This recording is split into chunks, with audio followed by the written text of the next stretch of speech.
তুমি কে? কয় টাকা নিয়েছো একটা বিয়েতে? একটা বিয়েতে আমি 10,000 করে টাকা নিয়েছি। তোমার নাম কি?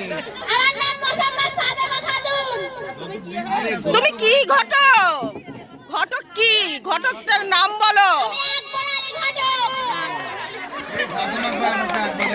ফাতালি আকবর আলী ঘটক। 10,000 টাকা নাও কার কাছ থেকে? ছেলের কাছ থেকে না মেয়ের পক্ষের কাছ থেকে?